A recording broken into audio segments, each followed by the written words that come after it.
Posture Ellie and I am a posture therapist.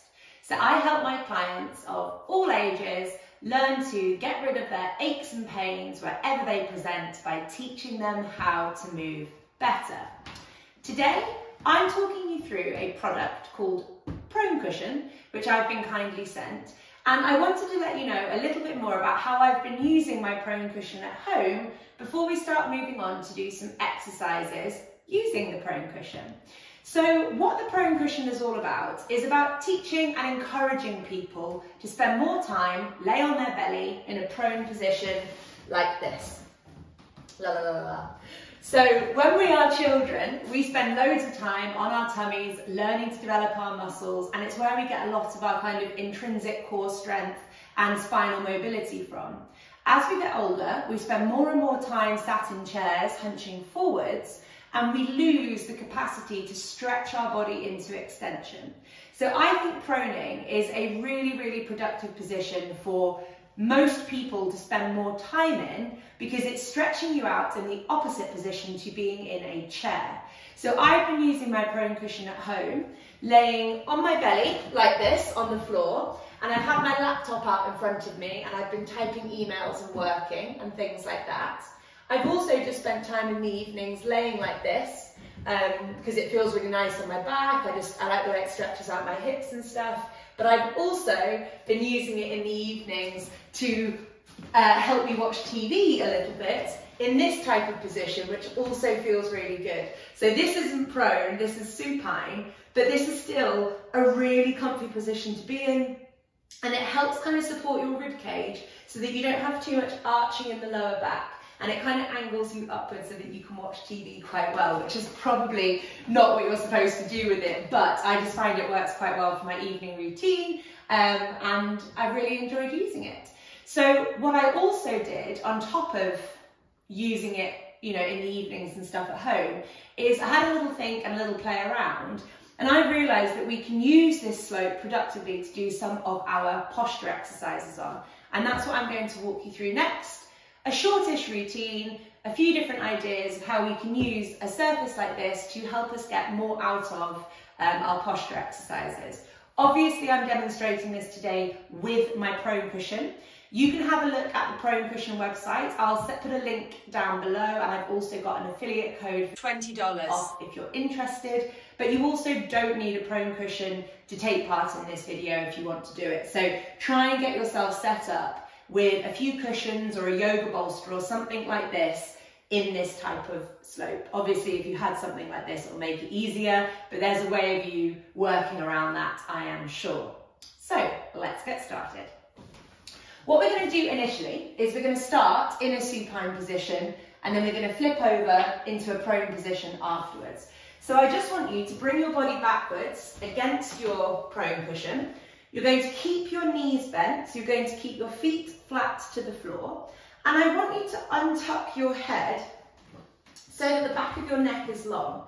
I don't want your head hanging off the back of the Prone Cushion and you tilting your chin upwards, because if you're doing that, you're hyperextending your neck. I want it to be that we're keeping the back of your spine in gentle flexion here before we flip you over and do some spinal extension. So initially, just pop your palms facing upwards and give yourself a bit of a double chin so you're lengthening the back of your neck. And I want you just to kind of relax through your pelvis and your lower back and your belly and your rib cage, and just feel that kind of crescent moon shape through from the pelvis and through the whole spine. I want you to have a sense that your rib cage is kind of staying grounded on the Prone Cushion and isn't lifting up to the sky like that, because that's that rib cage flare which is going to put some tension probably in your mid to lower back. So just allow the rib cage to kind of come down, but you're keeping the belly relaxed. So I don't want your abdominals pulling you down towards the Prone Cushion. I want it to be that your feet are close enough to you that the bend of your knees is just tilting your pelvis backwards slightly, and the tuck of your head is helping to create a sort of long but slightly rounder position through the spine. So this is just where we're starting from. And then once we've established this position, we're going to build a little bit on our neck mobility or neck movement. So it's a little bit of a paradox, but people think that when they're hunched over a computer, that they have got their neck in flexion, but actually when your head is like this, you're in a hyperextension of the neck because your head's tilting upwards and you're compressing the back of your neck here. So what I like to teach people to do is actually tilt their head the other way and give themselves that length down the back of their neck, which is what we're doing both in our preparation here, but also in the exercise that we're about to do. So tucking your head in so you've got a double chin. You're going to interlink your fingers and put them behind your head for me. And then leading from your hands, very, very gently, I want you to use your hands to tuck your chin into a double chin position. And then very slightly, just peel the first couple of vertebrae off the prone cushion. And you're not really trying to go high here, but you're just trying to peel each vertebrae up. And then you're just going to gently peel them back down, trying to place each vertebrae individually back on the prone cushion. So you're tucking that chin in, using the hands to gently tilt your head forwards into more of a double chin. You're coming up just a couple of vertebrae, you're keeping your breathing going nice and steady, and you slowly roll yourself back down. We'll just do maybe 5 more of these. So this is calm and steady, maintaining nasal diaphragmatic breathing. You're not hoiking your head around, you're not being rough with yourself, you're not forcing your body anywhere. You're just gently getting a little bit of what we call cervical flexion, which basically means neck flexion of the spine, and it's going to help hopefully loosen up your upper back slightly as well. As ever, if you get any increasing sensations of pain and tension in a normal way, so if you're aggravating your normal pain and tension, then I don't want you doing this exercise or any exercise that makes you feel like this. We're going to do one more here. Final one, tucking that chin in, curling through that upper back, and releasing back down. So, keeping that rib cage grounded, but staying relaxed through your belly and your pelvis and your pelvic floor, keeping that head untucked. What we're going to do now is spread our fingers really wide apart from one another, and I like to call this active starfish hands. You're going to drive your hands away from your body. So your aim here isn't about touching the floor. I don't want you touching the floor. I want you spreading your arms wide, really stretching out, I'm just going to set my timer, really stretching out the palms of your hands and your fingers, keeping the bottom of your neck tucked, trying to get space through the front of your elbows, through the front of your chest. As I said, your aim as you do this is not about touching the floor, it's about stretching your arms long. So what you'll probably notice is that as your arms kind of stretch out and release, they start opening up and dropping to the floor, which is what I feel is happening to mine, but I'm not forcing them to go there. I'm maintaining a calm, steady breath. I'm really trying to stretch out my palms. I'm trying to get my arms as long as I can. You might feel all sorts of sort of tension and stretching and things going on through them. And what this is going to do is really start opening up the chest. And the reason that we're starting with these exercises before we go on our belly is that we're trying to open up the upper back so it's more receptive to being in an extended position shortly. Keep breathing. We'll do 5 more seconds here. 3, 2, 1. Nice job. Getting a real stretch through my right arm, which is much tighter because I'm right-handed. And then the next movement that we're going to do with our arm, oh, my hands are wobbling, is we're going to take our arms overhead. So this is really careful. You have to be really careful here as to what happens with your rib cage. So we're going to take our hands in a similar fashion where their fingers are spreading out wide, keeping that neck tucked, and we're going to slowly lower our arms overhead. But we are being super mindful of what our rib cage is doing as we do that. So for lots of people, they have very little movement in their shoulder, and therefore the rib cage puffs up and compensates instead. Your rib cage has to stay down and grounded on the prone cushion as you do this. So you might notice that you take your hands to about here, and as soon as you go further, your rib cage lifts, and I don't want you doing that. Keep your hands wherever they are as soon as your rib cage starts lifting. It's much more beneficial for you to have your arms like facing up towards the ceiling and the rib cage be grounded, because then you're going to start stretching out the armpit, than it is to take the arms really far back and the rib cage go with you, because this isn't stretching out your shoulders, you're compensating. So find your spot. I'm going to set my timer here, and we're going to breathe into this for a minute as well. So my arms feel like they can kind of fairly comfortably go to about here.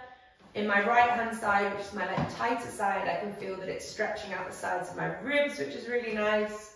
I'm keeping the back of my head tucked so that I'm not hyperextending it. So what's quite nice with the prone cushion is that when you're in this supine position with it, you'll know if you're tilting your head backwards, because it actually will feel a bit uncomfortable to do that. The prone cushion helps you stay tilted downwards nicely, and that's why I wanted to do these exercises, because I think it's a really helpful tool for this type of movement. So once again, my competition here is not with trying to get my arms low towards the floor, it's about trying to stretch my arms away from my body. So the fingers spread wide, the elbows are as straight as they can be, and I'm also trying hard to not let my arms drift out to the side. We've already done that movement. We're trying to keep your elbows close to your ears. Keep breathing nice and deeply. Relax your legs. You might notice that your hips are suddenly gripping, so relax the legs. Breathing nice and deeply into the sides of those ribs. We'll do 3, 2, and 1. So now we're going to move into a prone position. So for the prone position, hence in the name, we're going to go and lay prone, and just play around with where you feel that you need to be here. So what I don't want you to do is to go too far up the prone cushion. Firstly, if you go too far up, your head's going to be kind of hanging over the side, but the further up you go, the more extension that you're asking of your back, which isn't necessarily a bad thing at all, but you're just going to make it more extreme for yourself. So if you're not quite sure how much extension you have in your back, like someone like me, I can do quite a lot of extension in my back, but for other people, being in this position will already feel quite intense. So the further down the cushion you are, the less extension you're asking of your spine, so the more manageable the movement is going to be. And what we're going to do here is a horrible exercise, a tricep lift exercise, which I am very bad at. I have very weak triceps, I'm very dysfunctional in them, and this exercise is hard for me. So I'm going to put my head down. So you can see here, I can still breathe and I can still talk to you because I'm not pushing my nose in the cushion. I'm kind of tilting my head downwards slightly. And again, that's working that length down the back of my neck. I'm keeping my legs relaxed. So you're not squeezing your glutes, you're not squeezing your legs, you're trying to keep your legs nice and relaxed. And then I'm going to take my hands to the side and I'm going to do that same active starfish hand position. So I'm spreading my palms nice and wide. For now, just ignore the fact that I'm lifting my head. I want you guys to keep your heads down.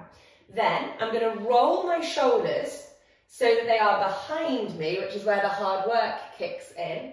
And I'm going to put my head back down again. And we're going to do 10 tricep lifts like this.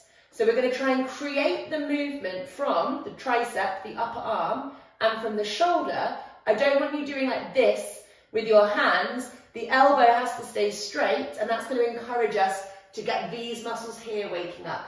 And as much as possible, try and keep your arms close to your body, because that's where you're going to hit that extra spice in the tricep area. So the further away from your body your arms go, the less you're going to feel it in your triceps. Keep breathing, keep calm, keep the legs relaxed, keep your jaw relaxed. This is just going to be about those arms moving, but we're really going to try and roll the shoulders back and down behind us as we do it. So, spread the fingers wide, and my arms are already shaking. Off we go. 1,